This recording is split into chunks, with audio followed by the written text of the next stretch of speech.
बिस्मिल्लाहिर्रहमानिर्रहीम। मेरा नाम मुस्तफ़ा कमाल है और मैं रेडियो पाकिस्तान के एफएम चैनल के साथ बतौर डिप्टी कंट्रोलर इंचार्ज वाबस्ता हूँ और मेरी रेडियो में सर्विसेज कोई 30 साल से ज़्यादा हैं। मैंने पीएचडी की है मैस कम्युनिकेशन में और मुख्तलिफ़ वक्तों में रेडियो के मुख्तलिफ़ चैनल्स के साथ जो है मैं वाबस्ता रहा हूँ और अपने 30 साल दौर में मैंने मुख्तलिफ़ प्रोग्राम किए हैं। तो आज हम रेडियो के मतलब बात कर रहे हैं, कुछ इसकी हिस्ट्री की बात होगी और रेडियो के मुख्तलिफ़ ईराज़ की बात होगी और रेडियो की इम्पोर्टेंस के मतलब कुछ बात करेंगे और फिर रेडियो की एडवांसमेंट के मतलब और इसके फ्यूचर के मतलब बात करेंगे। तो मैं सबसे पहले चाहूँगा कि रेडियो की कुछ सरसरी सी हिस्ट्री पहले हम डिस्कस कर लें कि रेडियो को अगर हम बहुत इब्तदाई दौर हम डिस्कस ना करें तो 90s का जो दौर है वो हमें डिस्कस करना पड़ेगा, क्योंकि 90s के अवाइल में ये समझा जा रहा था कि रेडियो जो है उसमें एक डिक्लाइन सा आ गया है। तो उसके बाद फिर वाकई कुछ शायद मोनोटनी थी प्रोग्राम्स में या कुछ रेपिटिशन थी कुछ चीज़ों में, तो इसलिए जो लिसनर्स थे शायद वो थोड़ा बोर फील कर रहे थे।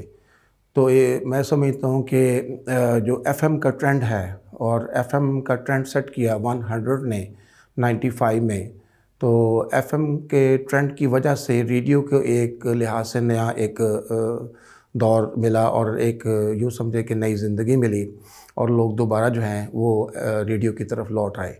फिर रेडियो पाकिस्तान जो कि बहुत बड़ी एक ऑर्गेनाइजेशन है, तो रेडियो पाकिस्तान ने भी महसूस किया कि 100 के साथ साथ हमें भी अपने एक एफएम चैनल लॉन्च करना चाहिए।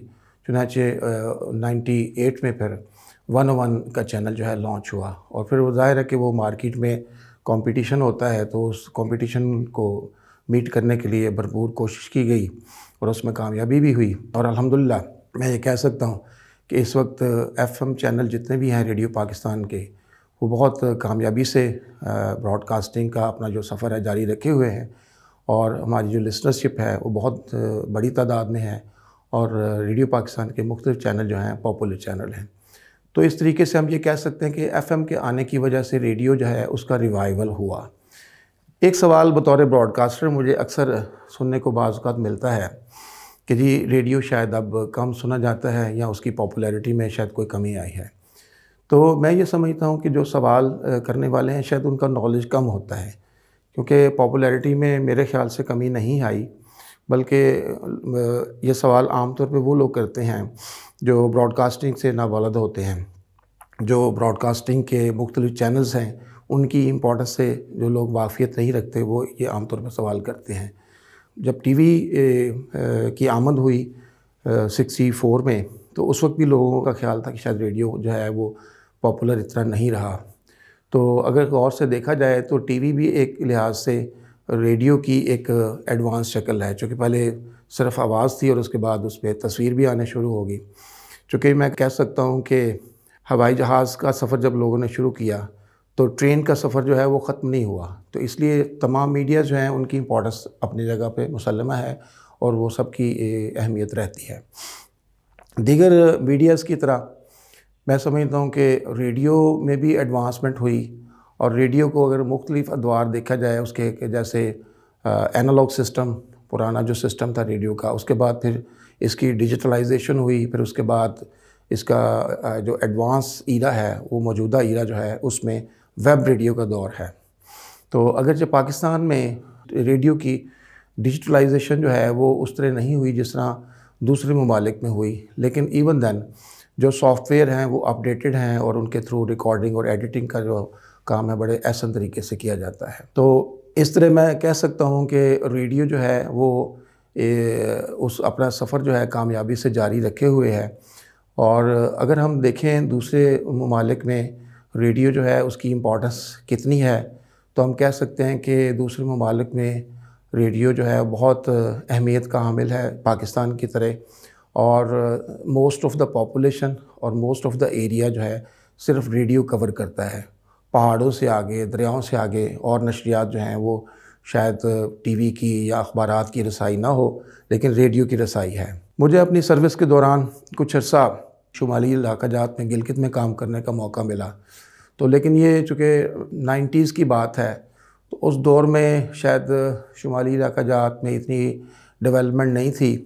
तो उस दौर में भी वहाँ पे मैं देखता था कि रेडियो जो है वो उसकी बहुत अहमियत है, और अखबारात की रसाई बाज़ औक़ात स्लाइडिंग की वजह से और टीवी की नशरियात जो हैं वो वहाँ पे नहीं पहुँच पाती थी, तो रेडियो की जो नशरियात थी वो बड़े रेगुलरली लोग सुनते थे।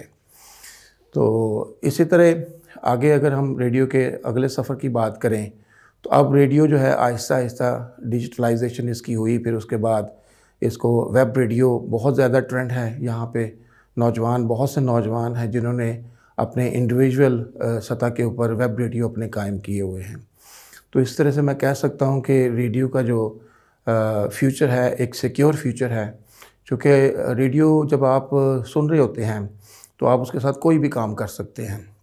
लेकिन अगर आप अखबार देख रहे हैं और अगर आप टीवी की नशरियात देख रहे हैं तो आप सिर्फ वो काम कर सकते हैं। तो इसमें एक प्रिविलेज भी है। और फिर ये भी कहा जाता है कि रेडियो की जो नशरियात होती हैं वो पैनिक नहीं उसमें होता। मैं एक और एग्ज़ाम्पल भी दूँगा, चूँकि इस वक्त मकबूज़ा कश्मीर में जो कश्मीरी हमारे भाई हैं उनसे बहुत सी सहूलतें जो हैं वो छीन ली गई हैं। वहाँ पे इंटरनेट की फ़ैसिलिटी नहीं है, वहाँ पे टीवी की नशरियात जो हैं वहाँ तो उनकी रसाई में नहीं है, अखबारात वहाँ पे जाने नहीं दिए जाते। तो सिर्फ़ और सिर्फ रेडियो की नशरियात जो हैं उनके ऊपर उनका इन्हिसार है। तो रेडियो जो है वो अपनी अहमियत को हमेशा से कायम रखे हुए है, और इंशाल्लाह फ्यूचर में भी हम देखते हैं कि इसकी अहमियत जो है मुसल्लमा है और रहेगी इंशाल्लाह ताला। चूँकि ये एक ब्रॉडकास्टर का जो काम होता है, एक प्रोड्यूसर का जो काम होता है, वो जहाँ बहुत ज़्यादा हेक्टिक होता है वहाँ बहुत ज़्यादा क्रिएटिव होता है, बहुत ज़्यादा डिमांडिंग होता है। तो इसमें जो मेरी लाइफ गुज़री है, वो मेरी प्रोफेशनल लाइफ जो है वो बड़ी भरपूर मैं समझता हूँ। और मैं मतलब इस बात पे फ़ख्र भी महसूस करता हूँ कि हमने बहुत प्रोडक्शंस की, बहुत सी डॉक्यूमेंट्रीज़ मैंने अपने इस सर्विस में बनाई, बहुत से रेडियो फ़ीचर बनाए, बहुत से लोगों को इंटरव्यूज़ किया, बहुत से सेलिब्रिटीज़ जो हैं उनको मैंने इंटरव्यू किया।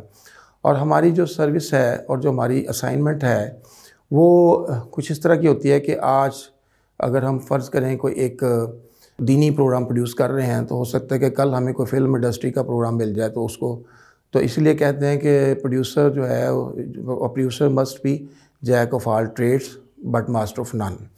तो यानी उसको हर चीज़ का कुछ ना कुछ पता होना चाहिए। अगर एक डॉक्टर साहब को इंटरव्यू करना है तो उसको डॉक्टर साहब का इंटरव्यू का पता, कुछ ना कुछ नॉलेज होना चाहिए। फिर इसी तरह ये है कि अगर किसी रिलीजियस स्कॉलर का इंटरव्यू करना है तो वो भी उसको मालूमात होनी चाहिए। तो मैंने अपनी जो सर्विस है उसमें बहुत बड़े बड़े लोगों को इंटरव्यू करने का मौका मिला। सबसे जो मैं समझता हूँ कि बड़ा प्राइड है मेरा, वो मैडम नूर जहाँ का इंटरव्यू है कि बड़े कम लोगों को मौका मिला कि मैडम नूर जहाँ को इंटरव्यू किया होगा। चूँकि मैं उनका एक बहुत बड़ा नाम जो है वो 6 सितंबर के हवाले से भी मैडम नूर जहाँ की जो एक बहुत ज़्यादा कंट्रीब्यूशन समझी जाती है कि उस वक्त के दौर में उन्होंने 65 की वार में जो फ़ौजी जवान हैं अपने नगमों के ज़रिए और उस वक्त के जो शायर थे उन्होंने जितने खूबसूरत नगमे लिखे उसको फिर म्यूज़िक डायरेक्टर से उन्होंने अच्छे अंदाज़ में उनकी धुनें बनाई और मैडम ने उसको बहुत अच्छे तरीके से गाया। तो इनके 65 की वार में मैडम का बहुत बड़ा एक नाम उस हवाले से भी लिया जाता है। इसी तरह बहुत से फ़िल्म इंडस्ट्री के लोग हैं। मोहम्मद अली साहब का मैंने इंटरव्यू किया, शमीम आरा का किया, अगर जब काफ़ी पुरानी बात है, लेकिन इसी तरह मुझे मौका मिला कि सोनी धरती प्रोग्राम का प्रोड्यूसर इब्तदाई दौर पे मैं रहा और उसमें निज़ामुद्दीन साहब का नाम लोगों ने सुना है, तो उनके साथ भी कुछ अर्सा मुझे काम करने का मौका मिला। एक चीज़ जो मेरे एक्सपीरियंस में आई ना बात, वो ये थी कि उस दौर के जो बड़े बड़े लोग थे पुराने दौर के, वो ये नहीं कि आज के दौर के जो लोग हैं वो उतनी कमिटमेंट नहीं रखते, लेकिन उस वक्त के जो लोग थे वो कम से कम 30 मिनट्स पहले आते थे। प्रोग्राम की ट्रेनिंग, उनकी डिस्कशन होती थी प्रोड्यूसर के साथ और उसका टॉपिक डिस्कस करते थे। फिर उसके बाद पूरी प्रेपरेशन के साथ, भले उनका जितना बड़ा मर्जी नाम हो, तो पूरी प्रेपरेशन के साथ वो माइक्रोफोन पे जाते थे। अब आज के दौर में लोग जो हैं थोड़ा सा कॉन्फिडेंट हैं और शायद कमिटमेंट तो उनकी भी अच्छी है आज के दौर में भी, लेकिन ट्रेंड कुछ थोड़ा बदल गए हैं। तो थोड़ा लोग थोड़े मार्जिन पे आते हैं और आके माइक्रोफोन पे बोलना शुरू कर देते हैं। तो ज़ाहिर है कि उस दौर के जो लोग थे उनकी परफॉर्मेंस और उनका नाम जो है आज के दौर के लोगों से थोड़ा हम कंपैरिजन करें तो आप जानते हैं कि उनकी जो कंट्रीब्यूशन पुराने लोगों की थी वो आज भी लोग एडमायर करते हैं उनको, और आज भी उनका नाम लेके मिसालें हम देते हैं। तो इस वजह से देते हैं कि उनकी कमिटमेंट बहुत थी। मेरी सर्विस के दौरान मुझे एक क्रेडिट ये भी मिला कि मुझे बेस्ट प्रोड्यूसर का अवार्ड मिला। मैंने मुख्तलिफ डॉक्यूमेंट्रीज़ बनाई तो उस पर मुझे बेस्ट प्रोड्यूसर डॉक्यूमेंट्री का अवार्ड मिला। तो लेकिन मैं समझता हूँ कि आप जब बहुत अच्छा प्रोग्राम कोई भी प्रोड्यूस करते हैं और आपके लिसनर्स जो हैं उसको पसंद करते हैं, तो आपको वो उसी वक्त उसका प्रोग्राम के ख़त्म होने के साथ ही लिसनर्स की फ़ीडबैक के साथ ही आपको उसका रिवॉर्ड मिल जाता है। तो एक अच्छा जो प्रोड्यूसर है और एक अच्छा जो ब्रॉडकास्टर है, उसमें ज़ाहिर है कि ये सलाहियतें होनी चाहिए कि वो अपने लिसनर्स जो हैं उनको किस तरह से वो अट्रैक्ट करता है। और एक ब्रॉडकास्टर जो है उसकी जो प्लानिंग होती है, जो उसकी प्रोडक्शन होती है, उसमें मेन फोकस होता है कि वो उसके जो लिसनर्स हैं वो क्या चाहते हैं और उनकी रिक्वायरमेंट क्या है। तो उनकी रिक्वायरमेंट के मुताबिक अगर आपका प्रोग्राम है, ज़ाहिर है तो फिर आपका अच्छा फीडबैक आएगा और आपका एक प्रोग्राम जो है एक पॉपुलर प्रोग्राम होगा। रेडियो जो है वो एक अवामी मीडिया है और जितना ये कल पॉपुलर था आज भी उतना ही पॉपुलर है और आने वाले कल में भी उतना ही पॉपुलर होगा, क्योंकि ये एक मैस मीडिया है और एक अवामी मीडिया है। तो इसकी जो पॉपुलैरिटी है वो उसमें किसी किस्म की कमी नहीं आएगी, इसका ग्राफ ऊपर से ऊपर जाएगा।